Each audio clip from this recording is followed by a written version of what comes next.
All right, real quick. I wanted to just look at the curve. I wanted to look at the curve at 3 points in time. Point number one is when we started off this cutting cycle. Point number two was on the second cut just about a week ago. And point number three is where we find ourselves today. And there's a reason why I'm doing this. Point number one is our red line here. And you can see where the curve was. The 10-year was at 3.71. The 2-year was at 3.63. And you can see the curve obviously lifted since the cut. Doesn't take a genius. Everybody knows bonds are falling, 10 years falling, and 2 years doing the same thing. Yields are rising across the curve. And what you're seeing, I think into, what was that, November 7th it would have been. So the green line is last week, what the curve looked like into the second cut. Again, 10-year at 4.34, and the 2-year had risen up to 4.20. Here's where I'm going with this. This is what's called, I know all you old floor traders are familiar with this, but this is what's called a bear steepener. Mm-hmm. So bear steepener happens when, just reading a quick little definition so I didn't mess it up, when the long end rates rise faster than short-term rates, which has happened. The long end rose about 73 basis points, and the short end has risen about 65 basis points. So not a huge difference. It's actually, the curve's flattening a little bit, but this is what's called a bear steepener.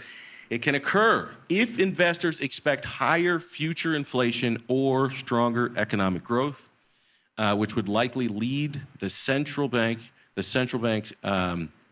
to raise rates more in the long term. Mm-hmm. And as a result, they sell the long-term bonds, which increase their yield, and demand for short-term bonds remains relatively stable or grows a bit, which it hasn't necessarily been the case here. Mm-hmm. Why am I saying that? We just got a couple inflation metrics, and the long-end yields are rising. When you put the long-end yields together with inflation, you come up with something called real yield. So what this is the chart of the 10-year real yield. So effectively the yield minus out wherever inflation is at 2.6, the number we got the other day. And the interesting thing here is real yields are now knocking on the door of 2%. And this has been historically the sort of the problem area for the markets. Whenever real yields get to 2%, it has created over the last couple of years consistently some problems for the marketplace. I'm not saying that, past performance does not indicate future results. All I'm doing is just calling this out for the traders that are out there. Again, real yields somewhere around 1.96 right now, so we're knocking on the door of 2%. So all I want to do for you gentlemen is call out previous periods over the last couple of years where we were knocking on the door of 2%, and you do with that what you will.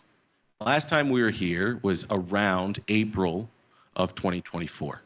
So if I could refresh your memory, April of 2024 was right about here. This is a weekly chart, so the dip doesn't necessarily look as pronounced. But the point is, if anyone can remember, back in April, we had a bit of market weakness when yields were at and around 2%. You can make a case that I'm cherry picking the data a little bit by purposely going to April because we're at or around 2% for a bit of time there. If I go back, the last time again we're at or around 2% was October 2023. Again, I go back to the chart. That's this little guy, October 2023, when we're at real yields at or around 2%. And I will go back in time, February of 2023, and you will notice sort of the exact same pattern. I'll find it here.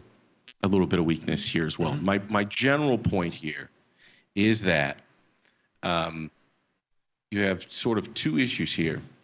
One, rising long-end yields, which by themselves aren't necessarily problematic, but just the real yield itself, when you account for inflation at or around 2%, has been problematic for equity markets in the past.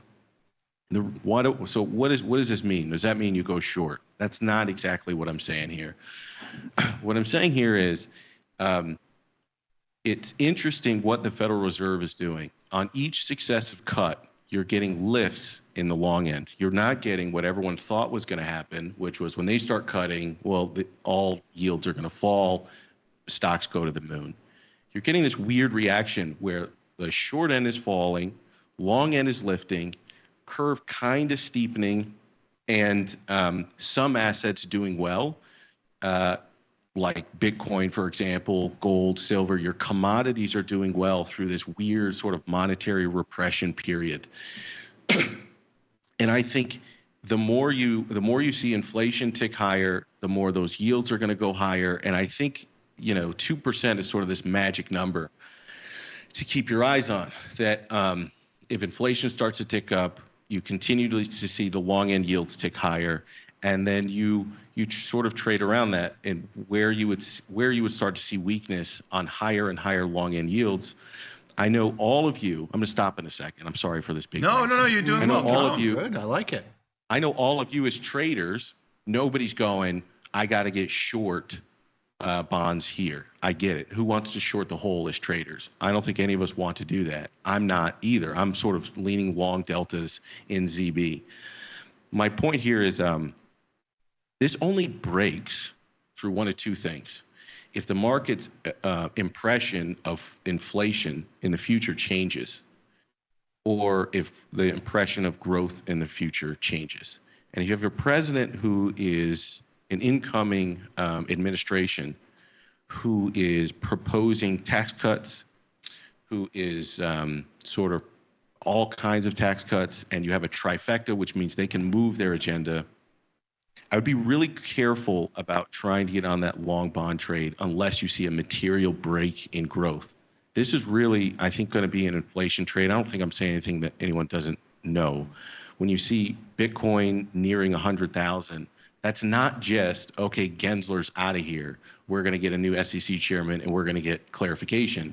I think that has a lot to do with not only a new regime in crypto, but has a lot to do with future expectations about money printer go burr. But just because money printer goes burr doesn't mean that we're in the 2020 or 2021 era. Why are we not in that era? In that era, long end inflation expectations were anchored. They weren't moving. But right now, the bond market is saying, I don't think you guys know what the hell you're doing.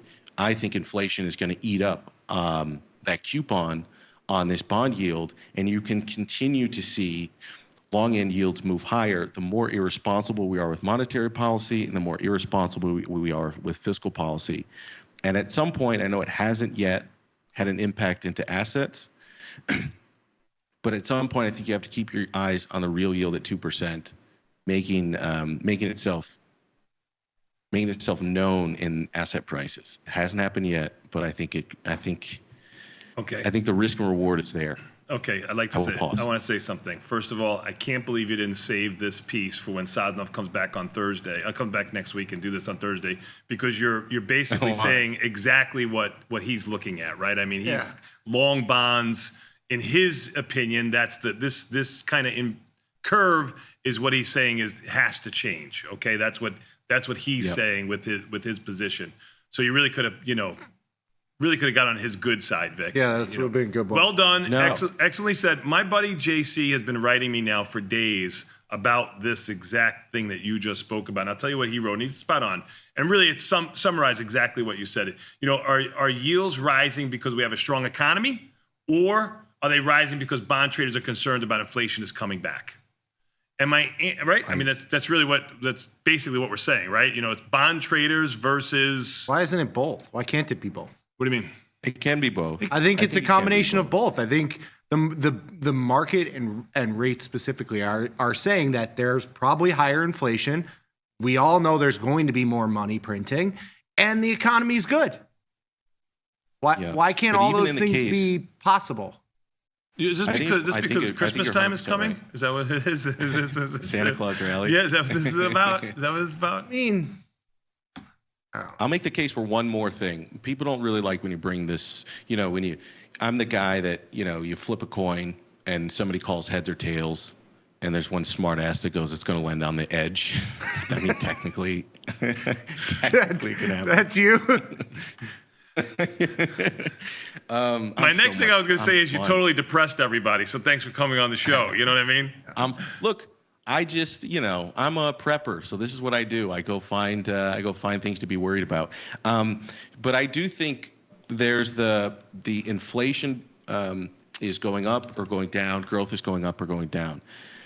You can have situations where growth is going down and inflation is going up, right? That's stagflation. It's not the perfect definition. You got to have rising unemployment in that case.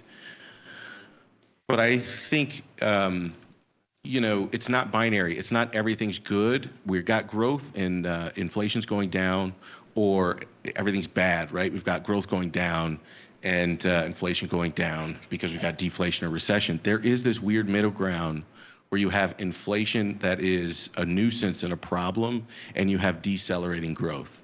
And that would be cause for a stagflationary playbook.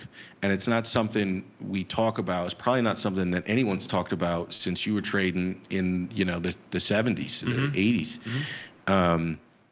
And I think I'm not calling for a stagflationary environment. I'm just saying that the likelihood that we are approaching in a scenario where we're seeing decelerating growth and accelerating inflation, sort of a monetary repression, I think is elevated, and that playbook hasn't been used for a really long time. In that world, you probably want less bonds in a portfolio, and I think Tom would just hate me right now. He would hate this pontification. What I'm saying is, it's very likely that large asset managers are going to say F 60-40.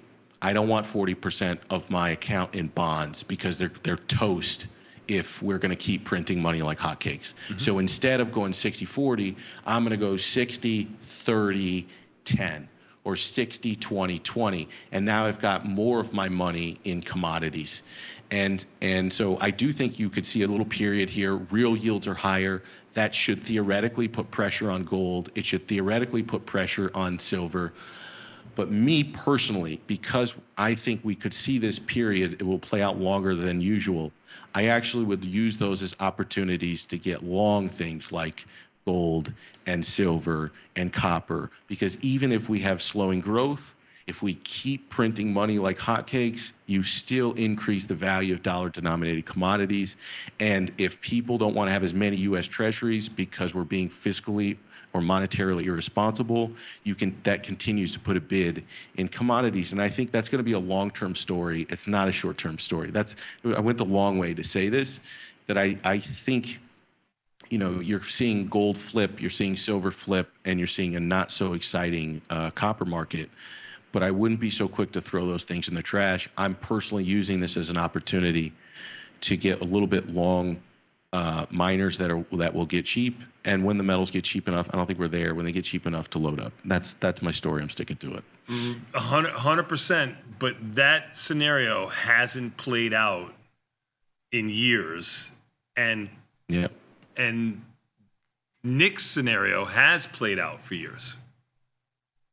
What is Nick's scenario? Long Bitcoin? Why can't we have why can't we have both? Like, why can't we have inflation uptick and the market be good? Like, we've had both. So stocks inflation has what I'm uptick. saying is, there's no doubt about it. If you buy anything, you can see that inflation is high. Stocks are the ultimate inflation hedge, because assuming Apple's, you don't think so? They have been for his generation, my entire life. Yeah, I mean, right? I agree with that. So even if you think it's bad that inflation, or even if the market is telling you that inflation is going to be more in the future, I would rather be in real assets than bonds. He sold his home. Like, you don't want to be in anything right now. I mean, I mean, like he right now is taking up the floorboards, okay, and digging a little hole, all right, in the kitchen. So I guess here's what of I'm a saying. Rented house. Go ahead. Yes. You put three scenarios together. Those three scenarios are what growth is accelerating, inflation accelerating. That's called Goldilocks. You're right. Stocks are going to continue to do well in that environment, but so will commodities. In a situation where growth is slowing but inflation is gaining, you're right. Stocks continue to be an inflation hedge, but so are commodities. And then in the third scenario, where growth is slowing, inflation is slowing, we've got problems across the board. But I think stocks have a really, really bad problem because of how richly their value how richly they're valued. So when I see the three scenarios that play out, I still like being positioned in materials.